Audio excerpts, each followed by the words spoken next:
Hello, welcome to my channel. I'm Dr. Arindam Chattopadhyay, and my channel's name is Dr. Chat. And today we are going to chat about some of the rental traps that international medical graduates or my colleagues in the NHS could get into, especially when trying to rent different accommodations here in the UK, and basically having to overpay on their rent, and things such as being still liable for the rent even after they have left or have moved from that particular accommodation. So let's tackle these rental traps. So basically, the first thing to see is basically to determine the length of the contract of the job that you are currently in. And with this contract, look at the duration of the contract. If it is a 6 month job and you are trying to rent a place which is basically for a year, what you might want to do with your rental agency is that agree with the landlord on a break, something we call as a break clause. Now, what this clause does is that after a certain duration, like whatever you and your landlord agree upon, this break clause could be, if it's for a year, it's usually, if your tenancy duration is for a year, it's usually for 6 months, or if the landlord is nice enough, they will give you for 4 months. What essentially happens after this is that after you basically decide to change a job and moved somewhere else, you will no longer be liable for the rent on that place. Um, and the other thing to consider in this is, after that break clause happens, the landlord, you can continue staying in that property sometimes, but also you will no longer be liable for the rent after you have moved out from that property, provided you've given a notice based on the based on your agreement. In terms of other things, I personally am trying to make this video because I did get a lot of um, comments, and basically trying to get my colleagues trying to get advice on what to do in certain situations. Unfortunately, because of the rental laws in the UK, you are still liable for the rent if you have signed an agreement, and all of that is unfortunately legally binding. Even after you've left the property, you will still be liable for that rent. So you will end up paying um, rent in two places. Unfortunately, I will share with you my experience, what had happened. When I was basically working in East London, I was renting an apartment, and then once my job contract was over, I did not wish to extend with that same trust. And then I had to move to another trust, which was unfortunately a lot far away from that place, to the point that I could not commute every day. So basically, I planned to move to that particular place. Due to privacy reasons, I cannot mention what places were, but basically, I was moving my accommodation, and basically, since I had signed a contract for a year, I had to um, I would have been liable for the rent in that place for a year, whereas I was already 7 to 8 months into that accommodation, and I was already renting, so I had 4 months remaining on that contract. So basically, because I was new to the rental market, I did not know about what these clauses mean, or whether you will be liable for the rent. I should have read earlier, but then it only came to my notice when I tried to give my notice to the rental agents, and they told me you'll still be liable for the rent for the next 4 months, even if I had moved out of the property. And I was like, this doesn't make sense to me. I have never heard of such a concept before. And then they told me that, that's just how the law unfortunately works in this country. And I I got a lot of messages from my colleagues who were in the same situation, but unfortunately, it is a very tricky situation to get out of. So what basically happened for me was I contacted them, and some of these rental agents, they do tend to re-advertise the property so that somebody else can replace you. And until that happens, unfortunately, you have to keep paying rent on that old place. For me, what had happened was I was for 2 months, and it was really bad. I was paying rent on two places at the same time, and for it being London, my rent at my old place was £1,000, and then for 2 months it was £2,000 which I lost. Even though I wasn't staying in that place, so those were the very difficult months for me until I could actually get rid of that place.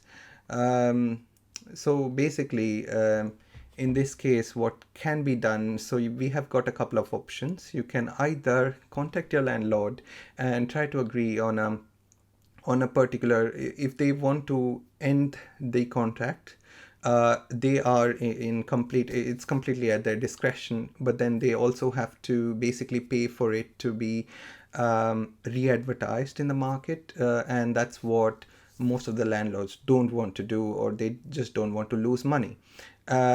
Also, on the other hand, what they don't want to do is basically to lose the rental money from you that they are getting from you. So unfortunately, in this case, most of the landlords would not agree. But if a landlord is good and kind enough, which is quite rare in this day and age, they will agree to basically terminate your contract and let you go.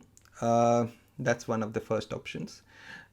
Second option is to basically negotiate. This is what I did: is to negotiate with the rental agency and try to see what are your options. So they gave me the option that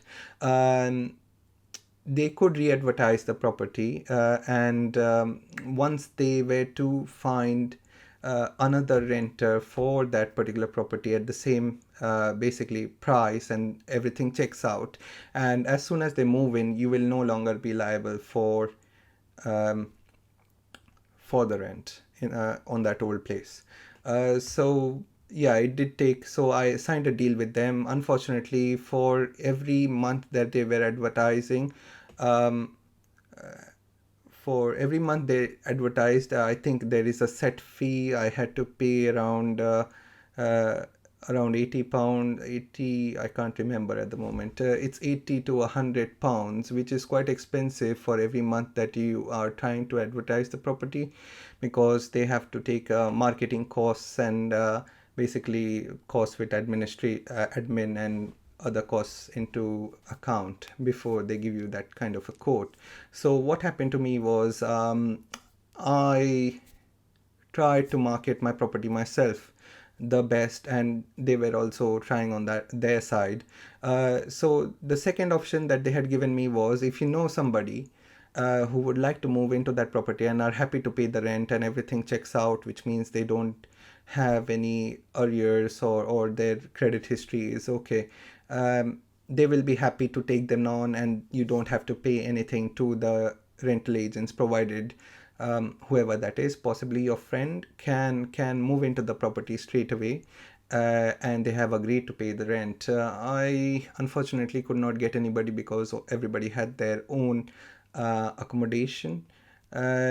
So I had to end up paying quite a big sum of money to the rental agents. And unfortunately, this is how it works for most of the UK.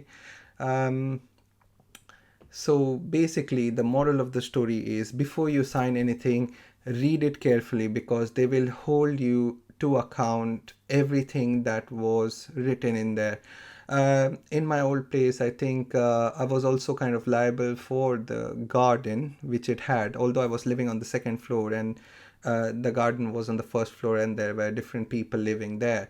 But the rental agreement says that I was liable for 50% of the maintenance of that particular garden, and I had to end up paying that 50%. Actually, they had charged me for 100%, but then I showed them the agreement, and we agreed upon a 50% payment on that one. So basically, read your rental agreements completely, and make sure that you agree with everything, because at the end of the day, it is a legal document. You're agreeing to each and every clause that you're trying to sign. If you try to do it in a hurry, then you might miss certain points which you may not agree with, and then it can come back to you. I did read that particular agreement carefully, but then it did not. So there, the clause that it mentioned was, the sentence I remember is that the tenancy cannot expire in the first 12 months. I did not get the meaning of that, but then I was like, okay, I'll give them the benefit of the doubt and sign it. And then the next sentence was, obviously, that if either party, like the landlord and the tenant, want to um, void this particular tenancy agreement, they need to give each other um, um, notice period of at least a month. So I was thinking, okay, if I just wanted to move out, I would have given a notice period of a month and that's it. But when I gave the notice period a month before I was about to move out, that's when they told me, okay, it cannot expire in the first 12 months. So the solution out of this is to agree upon that break clause before you move into the property and before you sign that agreement, because when I had known about this, they told me that it cannot be applied retrospectively. It cannot go back. They cannot go back and redo the tenancy agreement just so that you can move out. So basically, read everything that's in the tenancy agreement. The other thing to do is basically try to uh, best correspond the length of your job to the agreement that you're signing on. And if you know that you are going to be there for just 6 months and the tenancy is for a year, always ask for a break clause. The property that I moved to, I was just going to be there for like 6 months before I started my training. So I had agreed on a break clause, and fortunately, I did not have to pay any rent after I had moved out after 6 months. So it's very important that you agree on a break clause before you sign any agreements. Try to find, not every, I also understand that there's not every landlord who agrees on a break clause, so try to find, give it a bit of a time to for them to agree on a particular break clause, or trying to find properties where the landlords are happy to provide you with a break clause. So that's basically my advice on how this can be um, tackled, and I really hope that this video helps all my colleagues and IMGs working in the NHS who are currently renting an accommodation. Thank you very much. Have a nice day. I'll see you soon.